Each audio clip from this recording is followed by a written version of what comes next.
Bom, como prometido, estou de volta, dando continuidade aí à questão da matemática propriamente dita, né? Eu estou aí na página 6 agora e a gente vai falar sobre formas geométricas, né? O que se espera dos alunos com relação à forma geométrica. Primeiramente, espera-se que eles identifiquem as suas características, né? As suas formas, e tanto de forma bidimensional, porque primeiro a gente precisa entender o que é isso, né? Forma justamente está ligada ao espaço, né? Que um elemento ocupa no espaço. E existem aí diferentes formas.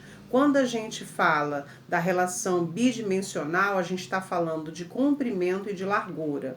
Quando a gente está falando tridimensional, a gente está falando também de comprimento, de largura, porém de profundidade, ok? E aí espera-se também que, além dessas questões das características, eles consigam associar figuras espaciais e suas planificações e vice-versa.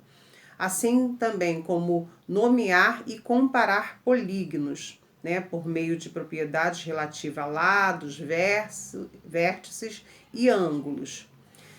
Agora a gente vai falar de uma unidade temática que é a simetria, né? O que quer dizer que é simétrico? Ou seja, que existe um equilíbrio, que existe uma igualdade, né?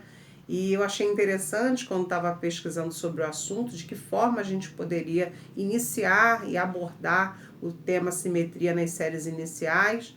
E aí eu vi uma pessoa pintando uma borboleta, né, numa folha de ofício, na horizontal, e feito isso, ela perguntou para as crianças se conseguiria fazer da mesma forma, né, o mesmo tamanho da asa, aquela coisa toda, respeitando ali o eixo, né, e quando ela dobra a folha exatamente ao meio e abre, né, ela fez isso com guache, as crianças puderam observar que existia ali uma simetria, que ficou, né, igualzinho, ou seja, teve equilíbrio, justamente isso é importante para que a borboleta voe, né?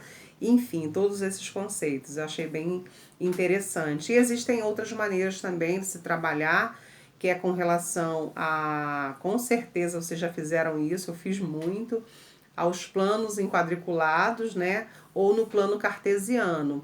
Hoje a gente tem um outro recurso também, que é o software em geometria dinâmica, tá? E aí a gente agora vai falar sobre medidas, né? Quem tem irmão aí sabe muito bem o que é isso. Deu mais para ele, deu maior para ele, né? O menor para mim. Eu que tenho um irmão mais novo, né? A gente sempre fazia isso na hora da divisão de alguma coisa. Minha mãe deu mais para você, deu mais para Vivi. Enfim, o nome do meu irmão é Márcio. Beijo, irmão. Então, assim, comparar, medir é justamente isso, né? É comparar grandezas de uma forma, comparar grandeza com relação à unidade e expressar esse resultado em números, ok? E aí, de que forma a gente pode criar situações em sala de aula que envolvam essas medidas de grandeza? A gente pode trabalhar aí comprimento, a gente pode trabalhar massa, tempo, a própria temperatura, a área, né, da sala de aula, enfim. E não necessariamente, né, ele está dizendo aqui, com o uso de fórmulas, e sim recorrendo a, quando necessário, na verdade, a transformações entre unidades de medidas padronizadas e mais usuais. Espera-se também com isso que os alunos resolvam problemas e situações que envolvam compra e venda. Porém, é importante ressaltar que a gente precisa trabalhar algumas questões relacionadas à ética e responsabilidades em relação ao consumo. Então, vamos parar para pensar, até no momento atual que a gente tem vivenciado, né?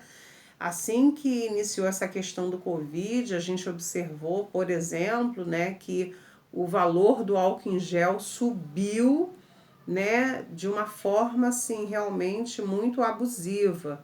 Isso justamente está relacionado e ligado às questões éticas, ou seja, a ganância, né, se sobrepôs à relação do consumo. As pessoas estavam precisando muito e aí o que fizeram? Os comerciantes foram lá e elevaram os valores. E isso a gente precisa trabalhar com as nossas crianças em sala de aula, até porque a gente prepara eles para a vida.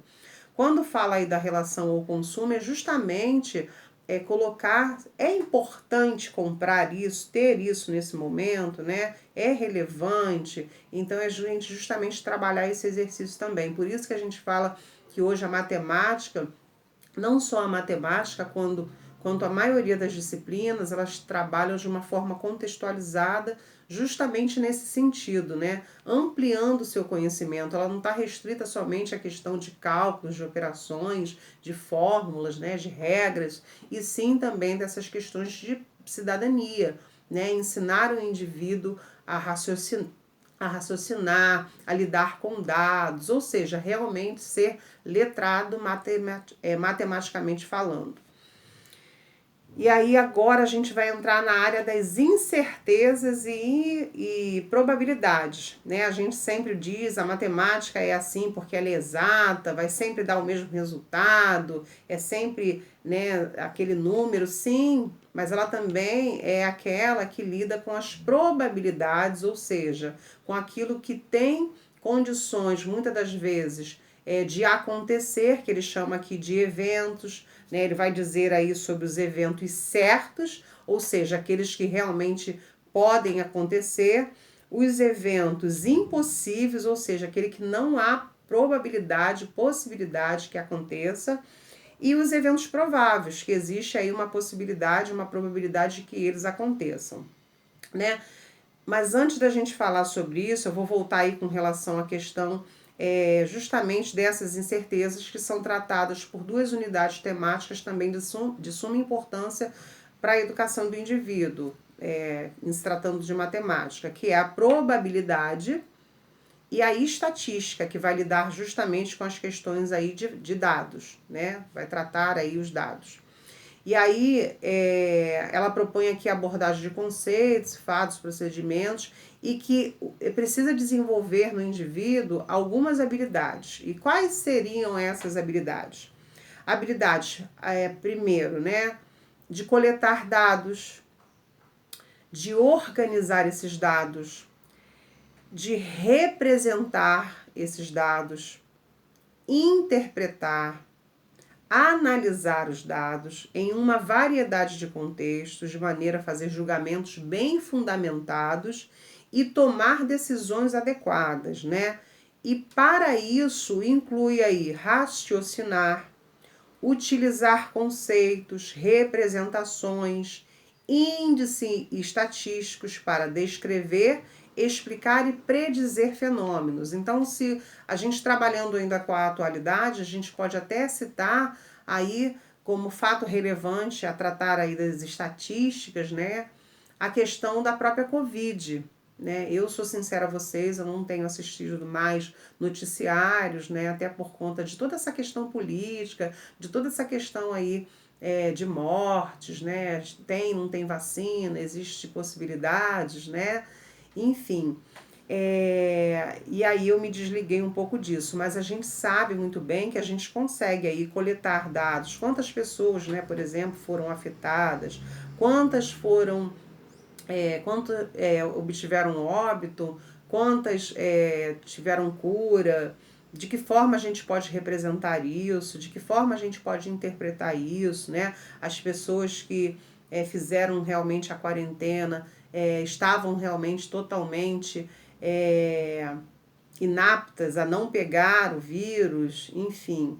Então existem vários caminhos que a gente pode tratar aí, falando dessa questão aí da estatística, que são os levantamentos de dados. Ele até coloca aí o uso da tecnologia, novamente o uso da calculadora, né? Então é importante que a BNCC traz isso para a gente.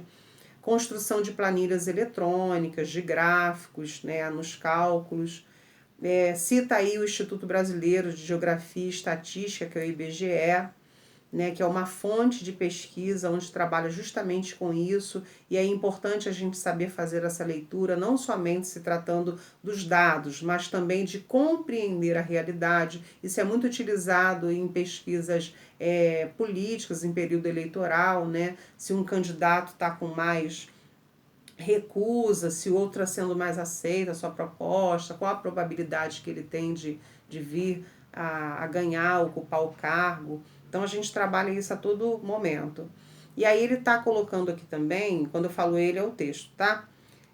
Que merece destaque as tecnologias. Novamente ele cita o uso da calculadora, justamente naquilo que eu já falei anteriormente, que é para avaliar, comparar resultados, né? E aí cita a questão da planilha eletrônica. A gente vê muito isso em escola de samba, né? Onde computa ali quem fez mais pontos na harmonia, não sei o quê, enfim. E aí, o que concerne esse estudo sobre as noções de probabilidade, né? Qual é a finalidade? Aí está dizendo aí, é justamente promover a compreensão de que nem todos os fenômenos são determinísticos, ok? E aí é importante colocar que muitas das vezes ele é centrado no desenvolvimento de uma noção aleatória. E aí, como eu volto a dizer, que existem eventos certos, eventos impossíveis e eventos prováveis. Eu me lembro disso e eu gostava bastante, né? Não era matemática propriamente dita, mas era a biologia, que a gente trabalhava justamente a probabilidade com azinho, azão. Não sei aqui quem recorda, mas se vocês recordarem, depois coloca lá na plataforma, participem. Às vezes eu sinto vocês pouco participativos, né? A gente se esforça, a gente estuda, a gente vira YouTube, a gente vem aqui gravar vídeo, fica lá esperando alguém comentar alguma coisa, até mesmo relacionada à crítica. Professora, achei que você tinha que falar mais sobre isso, poderia ter pontuado isso melhor. Isso também é válido para a gente que é professor, né? Esse feedback. Então, assim, eu me recordo que no ensino médio tinha isso. Então, é mais ou menos assim, a probabilidade de dois negros terem um filho ruivo, né? Existe a probabilidade, de repente uma probabilidade de 25%. Aí é um evento provável, é impossível. Isso era muito legal, eu gostava bastante dessa matéria no ensino médio. Então ele pode dizer que isso serve para trabalhar a construção do espaço amostral, tá? Finalizando essa parte aí do conteúdo, a gente vai falar da questão da estatística, né? Que nada mais é do que a coleta e a organização dos dados de uma pesquisa, e é importante que seja do interesse do aluno, né? O planejamento de como fazer a pesquisa ajuda a compreender o papel da estatística no cotidiano dos alunos. Assim, a leitura, a interpretação e a construção de tabelas e gráficos têm papel fundamental, bem como a forma de produção de texto escrito para a comunicação de dados, pois é preciso compreender que o texto deve sintetizar ou justificar as conclusões, ou seja, nesse momento, né, depois da gente ter organizado os dados, né, e compreender, né, que a gente vai fazer aí a produção, né, através de gráficos e através também do nosso texto escrito, para justificar as conclusões às quais foram chegadas, ok? Bom, gente, então eu vou parar por aqui. A gente segue aí depois com mais um vídeo, né? Como eu já falei anteriormente. Espero vocês lá na plataforma. Comentem, participem, tá? Espero vocês lá. Beijo, beijo, até o próximo. E último vídeo desse módulo. Apesar que eu tô com vontade de fazer um só para indicar e mostrar os jogos para vocês, tá? Mas isso eu tenho que fazer lá do consultório. E essa semana eu vi que a minha internet não rodou lá. Por isso que eu tô gravando daqui do escritório de casa mesmo. Mas eu vou fazer isso só para mostrar para vocês alguns jogos. Existem vários recursos de forma dinâmica que a gente pode trabalhar todos esses conceitos que a gente tá vendo aqui, tá bom? Beijo!